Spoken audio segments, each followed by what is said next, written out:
श्री गजानन जय गजानन गण गण गणात बोते. आज गजानन महाराजांचे असंख्य लाखो भक्त आहेत. गजानन विजय ग्रंथ आपल्या सर्व भक्तांच्या परिचयाचा आहे आणि प्रत्येक घरात गजानन विजय ग्रंथ आहेच.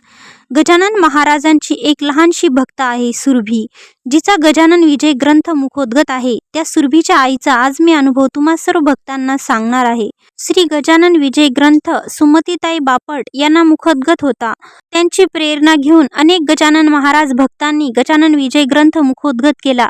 पण या लहानशा सुरभीने देखील गजानन विजय ग्रंथ मुखोद्गत केला. 6 नोव्हेंबरला सुमतीताई गजानन महाराजांच्या चरणी लीन झाल्या आणि 5 नोव्हेंबरला सुरभीला चिंचवड येथे सुमतीताईंकडून म्हणजेच अचानक श्री दिलीप कुलकर्णी यांच्या हातून रसमलाई प्राप्त झाली.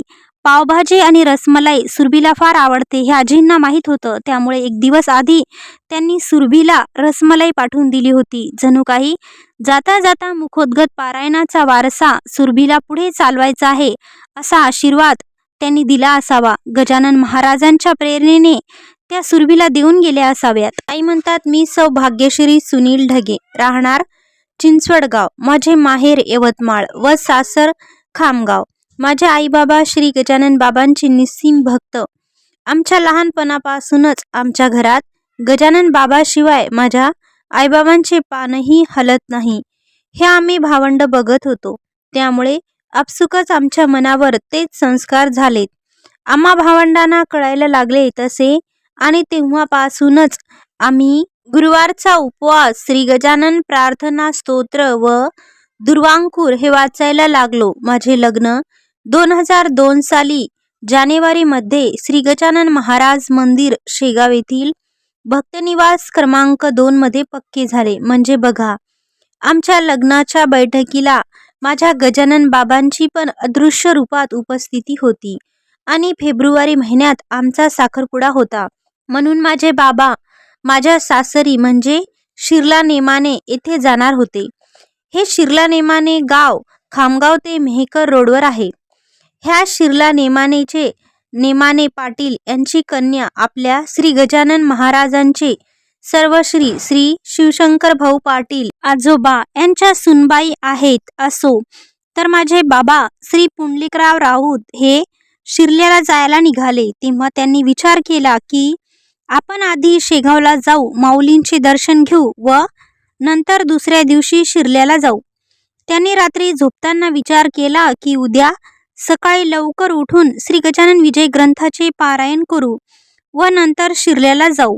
आणि त्यांनी तशी श्री गजानन बाबांना झोपण्यापूर्वी विनंती देखील केली की बाबा, मला उद्या जाग येऊ द्या. दुसऱ्या दिवशी मात्र बाबांना काही जाग आला नाही.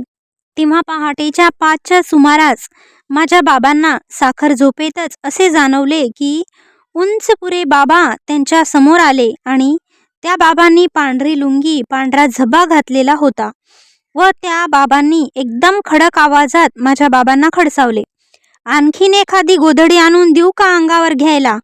झोप उडतच नाही तुझी. ते ऐकताच माझे बाबा खाडकन जागे झाले व आसपास बघू लागले तर तिथे कुणीही नव्हते. माझ्या बाबांनी खूप शोधाशोध केली पण त्यांना ते पांढऱ्या लुंगीवाले बाबा कुठेच दिसले नाहीत. ते निश्चितच श्री गजानन बाबाच होते. पुढे माझे लग्न झाले. आम्ही पुण्याला राहायला आलो.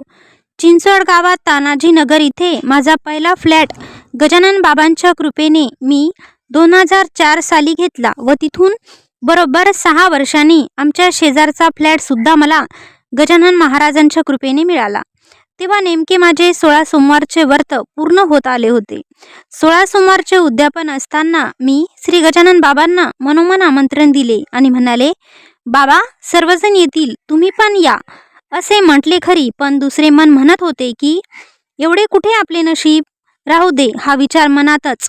आणि 16 सोमवारचा कार्यक्रम झाला आणि 2 दिवसांनी मी आलेल्या भेटवस्तू बघायला बसले. तेव्हा मला एक सुखद धक्का बसला. आलेल्या भेटवस्तूंमध्ये आमच्या बिल्डिंगमधल्या श्री शरद शिदेहे यांनी श्री गजानन बाबांचे कॅलेंडर दिले होते. हे कॅलेंडर श्री गजानन दादा खसनीस यांनी भक्तांसाठी छापलेले होते. ते कॅलेंडर बघितल्यानंतर मला फार आनंद झाला व मी म्हटले, बाबा, मी तुम्हाला कार्यक्रमासाठी बोलवले. तुम्ही तर कायमचे माझ्या घरी आलात. माझ्या डोळ्यांना अश्रुधारा लागल्या. कॅलेंडरमध्ये 31 तारखा आहेत व गजानन बाबांच्या 31 भावमुद्रा. कधी वाटतं ते करुणा नजरेने आपल्याकडे बघत आहेत, तर ते कधी करारी नजरेने.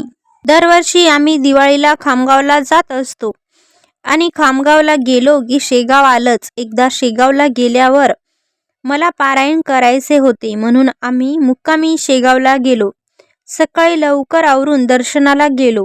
दर्शन झाले आणि 7ची आरती झाली तेव्हा माझा मोठा मुलगा शंतनू 2रीला होता.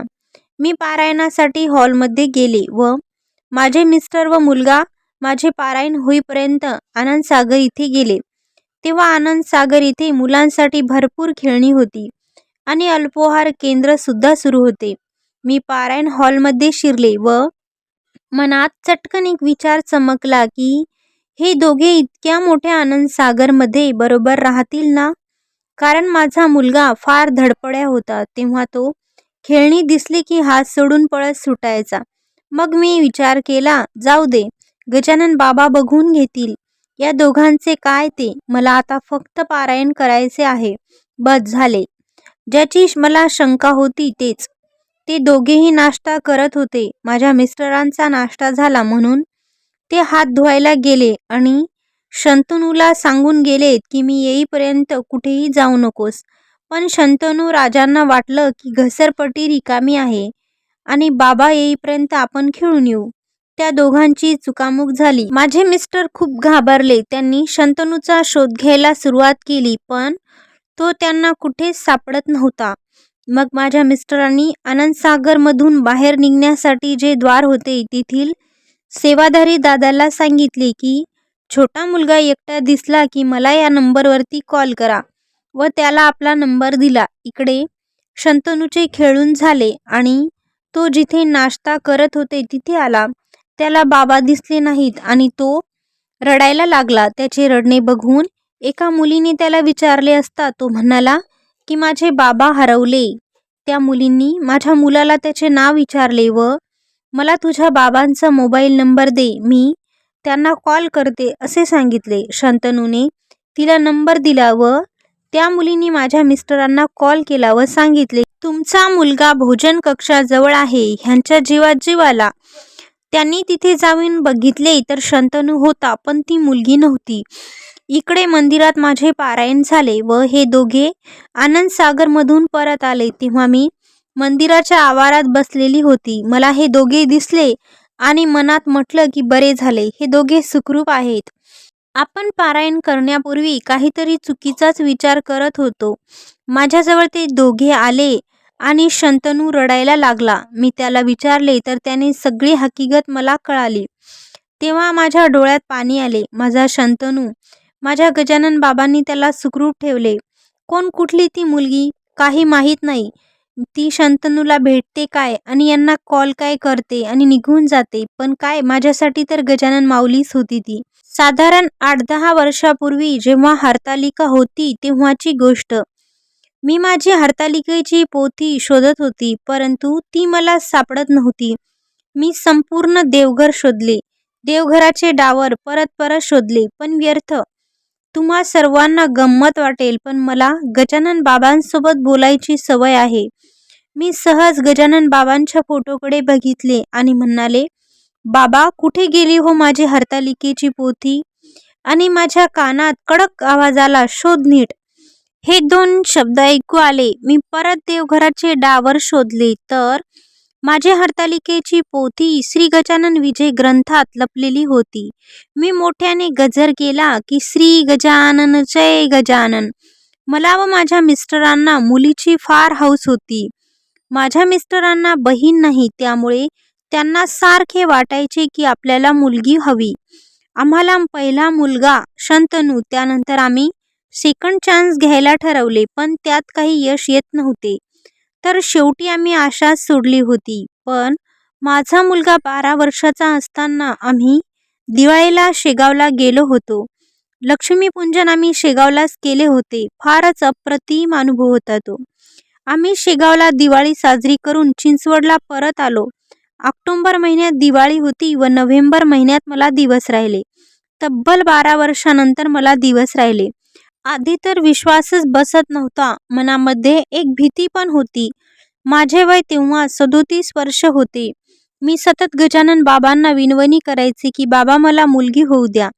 सतत गजानन विजय ग्रंथाचे पारायण, रामरक्षा, श्रीसूक्त पठण इत्यादी सुरू होते. वयाच्या 37व्या वर्षी सुद्धा मला प्रेग्नन्सीचा काही त्रास झाला नाही. शुगर आणि बीपी नॉर्मल होते. विशेष म्हणजे नॉर्मल डिलिव्हरी झाली. माझ्या डिलिव्हरीच्या आदल्या दिवशी गुरुवार होता. 9वा महिना भरत आला होता आणि माझी गुरुवारची अपॉइंटमेंट होती. डॉक्टर म्हणाले की बाई तुम्हाला आता ॲडमिट व्हावे लागेल. मी म्हणाले की मॅडम मी जेवण वगैरे करून येते. मी व माझे मिस्टर दवाखान्यातून लगेच आमच्या तानाजीनगरच्या गजानन बाबा मंदिरात गेलो. तिथे महाप्रसाद सुरू होता. तो मी घेतला. बाबांना प्रार्थना केली की बघा बाबा आता सगळे तुमच्या हवाली आहे. इतर तयारी सुरू केली आणि गुरुवारी रात्री 11च्या सुमारास मी दवाखान्यात ॲडमिट झाले. शुक्रवारी ठीक 1:37ला माझ्या घरी लक्ष्मी आली. आम्हाला खूप खूप आनंद झाला. डिलिव्हरी झाल्या झाल्या मला माझ्या डॉक्टर कामतबाई म्हणाल्या, झाली ग बाई एकदाची तुला मुलगी. संपूर्ण 9 महिने प्रत्येक अपॉइंटमेंटच्या वेळेस मी त्यांना म्हणायचे मॅडम मला मुलगीच होणार आणि आम्ही तिचे नाव सुरभी ठेवले. माझी सुरभी 10 महिन्याची असताना आम्ही तिला शेगावला गजानन बाबांच्या दर्शनासाठी आणले होते. त्यावेळेस तिने प्रत्येक पायरीचे व प्रत्येक पिल्लरचे स्वतःहून दर्शन घेतले. आम्हाला या गोष्टीचे फारच कुतूहल वाटले. 10 महिन्याचे ते बाळ पण किती अक्कल. मला तेव्हा पक्की खात्री पटली की सुरभी आपल्याला गजानन बाबांचा प्रसाद म्हणून लाभली आहे. माझ्या मिस्टरांची इंजिनिअरिंग शेगाव संस्थानच्या इंजिनिअरिंग कॉलेजमधून झाली. त्यामुळे ते अभ्यासातून जसा वेळ मिळेल तसे शेगाव मंदिरात गजानन बाबांच्या दर्शनाला जात असत. पण कधी त्यांनी पारायण केले नव्हते.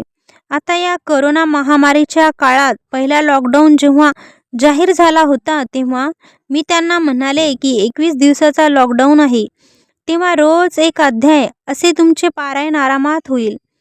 त्याप्रमाणे त्यांनी पारायण सुरू केले. त्यांचे बघून माझ्या मुलांनी सुद्धा रोज एक अध्याय असे पारायण सुरू केले. मी त्यांना म्हटले की आता तुमचे पारायण झाले तर गजानन बाबांना मंदिरात पिठलं भाकरीचा नैवेद्य करायचा आहे.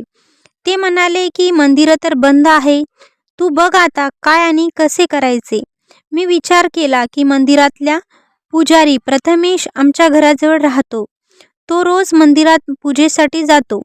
तर त्याच्याजवळ गजानन बाबांसाठी नैवेद्य देता येईल का. पण माझ्याकडे त्याचा मोबाईल नंबर नव्हता. म्हणून मी सौ रेखा गोखले ताईंना फोन केला. रेखाताई ह्या सतत गजानन महाराज मंदिरात बाबांच्या सेवेत असतात. मी त्यांना कॉल करून प्रथमेशचा नंबर पाठवायला सांगितले.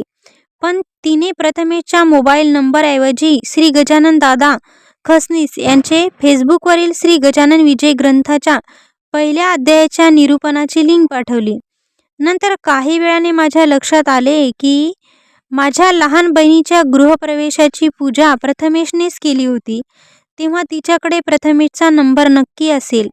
मी बहिणीला फोन करून तिच्याकडून प्रथमेशचा नंबर घेतला व त्याला कॉल केला तर तो म्हणाला की मंदिरात बाहेरचे नैवेद्याला परमिशन नाही. घरीच नैवेद्य दाखवा आणि बिल्डिंगमध्ये त्याचा प्रसाद वाटून द्या. मी फार नाराज झाले. मिस्टर म्हणाले असू दे मंदिर उघडल्यावर कर नैवेद्य आणि दुसऱ्या दिवशी नैवेद्य करायचं नाही. म्हणून माझे कामे निवांत सुरू होते. छान रामायण बघितले दूरदर्शनवरचे आणि ठीक 10:30 वाजता मी ती फेसबुकवरची गजानन खसनीस यांची निरूपणाची लिंक ओपन करायला गेले तर ती लिंक ओपनच होत नव्हती. म्हणून मी रेखाताईला कॉल केला तर ती म्हणाली की ती लिंक राहू दे बाजूला. तू मंदिरात नैवेद्य नेलास का. मी म्हणाले अगं पण मंदिरात तर नैवेद्य नाही नेऊ देत. तर ती म्हणाली अगं राणी मी सांगितले आहे मंदिरात की तू नैवेद्य घेऊन येणार आहेस. तू नैवेद्य घेऊन जा. तुझा नैवेद्य ते स्वीकारतील. मी पटकन स्वयंपाक केला.